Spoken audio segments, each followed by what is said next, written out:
비행기를 들고 나르는 초대형 헬기를 아시나요?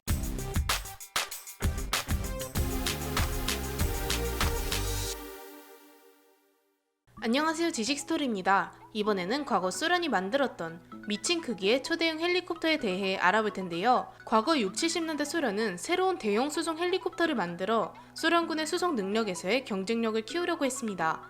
당시 소련의 영토는 굉장히 넓었기 때문에 군대도 굉장히 넓게 퍼져 있었습니다. 하지만 영토 대부분이 개발되지 못한 지역이고 큰 수송기가 마음대로 이착륙할 수 있는 활주로도 제대로 정비되지 못한 실정이었죠.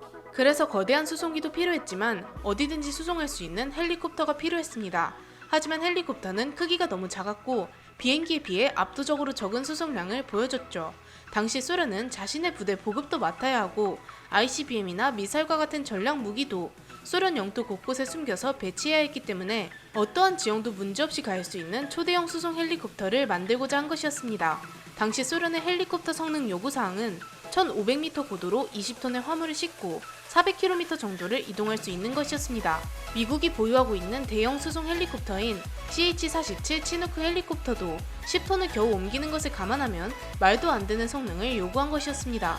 개발 회사는 밀 헬리콥터로 지정되었고 기존의 소련이 보유한 대형 헬리콥터인 밀6를 기반으로 제작하기로 했습니다. 밀6는 61명의 완전 군장 군인 또는 12톤의 적재 화물을 수송 가능한 엄청난 헬리콥터죠. 1971년 소련 항공산업부의 승인을 받고 초대형 헬리콥터의 개발이 시작됩니다. 이런 헬리콥터를 만들기 위해서는 무엇보다 엔진이 중요했고 무려 11,400마력의 엔진을 개발해 장착하게 됩니다. 그렇게 1977년 12월 14일 초도 비행에 성공하게 되면서 밀26이 세상의 모습을 드러냅니다. 나토에서는 밀26을 헤일로라고 부르기도 합니다. 이렇게 생산된 밀26의 스펙은 기대 이상이었는데요. 전장이 40m에 달했습니다. 프로펠러의 지름만 해도 32m나 되었습니다. 이 프로펠러만 하더라도 보잉 737-300과 맞먹고 전장을 합한다면 더 길다는 것을 알 수 있죠. 프로펠러의 개수는 8개이고 중량은 28.2톤이며 20톤을 적재할 수 있습니다. 자신의 중량만큼의 무게를 들어올릴 수 있습니다. 승무원도 무려 5명이며 최대 85명이나 되는 사람을 태울 수 있죠. 완전 무장한 1개 중대가 탑승할 수 있는 정도라고 합니다. 이런 헬기 한두 기가 적 후방에 들어가기만 해도 엄청난 병력이 투입되는 것입니다. 아무것도 안 싣고 간다면 1920km까지 운행이 가능하며 최고 속도는 무려 시속 295km나 됩니다. 거의 비행기라고 봐도 무방한 스케일이죠. 워낙 크기가 크다 보니 연료 소비량도 엄청난데요. 밀26을 위해 개발한 11,400마력급의 엔진을 2개 장착하고 있으며 1시간에 3톤이나 되는 연료를 소비한다고 합니다. 힘도 엄청나게 좋고 크기도 무지막지하게 크니 장갑차부터 BMP-3, 트럭, 지프부터 비행기까지 전차를 제외한 거의 모든 무기를 옮길 수 있다고 합니다. 과거 투폴레브 134 여객기를 들어올렸고 불시착한 CH-47 치누크 헬기도 들고 날랐습니다.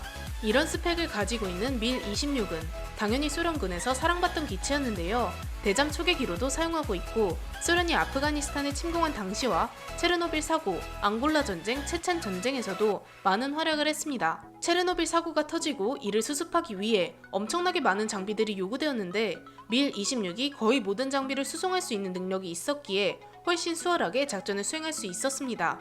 이렇게 기체가 크다 보니 한 번 작전에 투입되는 것도 굉장히 번거로운데요. 매번 비행하기 전에 최소 6명의 기술자들이 헬리콥터를 점검합니다. 그리고 엔진을 먼저 켜고 워밍업을 진행하는데 워밍업만 거의 1시간 이상 걸린다고 합니다. 게다가 러시아는 추운 지역이 많은데 영하 30도 이하에서 작전을 수행할 때는 최소 2시간 이상의 워밍업이 필요하다고 합니다. 이렇게 하지 않으면 대형 사고로 이어질 수 있죠. 헬기 추락 사고로 가장 많은 사람이 죽은 기체가 바로 밀26입니다. 원래 미군의 CH-47 치누크가 갖고 있는 기록을 밀26이 돌파한 것이죠. 밀26이 무리하게 과적해서 147명을 태우고 비행했는데 체첸 반군이 이글라 지대공 미사일을 발사한 것이었습니다. 결국 과도하게 채워서 날아가던 밀26은 추락했고 147명 가운데 114명이 사망하는 참사가 벌어졌습니다. 2000년대 들어서 러시아가 하루 동안 입은 가장 손실이 큰 사건으로 기록되고 있습니다. 밀26은 1980년 10월부터 생산되어 2020년까지 330기가 넘는 기체가 생산되었습니다. 그중 100기가 조금 넘는 밀26이 아직 러시아에서 현역으로 활동 중이라고 합니다. 북한도 밀26을 운용하고 있습니다. 2013년 7월 27일 열병식을 진행하는 가운데 밀26이 김정은이라고 적힌 현수막을 들고 가는 것이 공개되었습니다. 현재 밀 26은 러시아를 포함해 중국, 북한과 같은 러시아의 우방국들이 대부분 운용하고 있습니다. 이렇게 비행기를 들어올리는 미친 헬리콥터 밀 26에 대해 알아보았는데요. 영상을 재밌게 보셨다면 구독과 좋아요 부탁드립니다. 감사합니다. 지식스토리였습니다.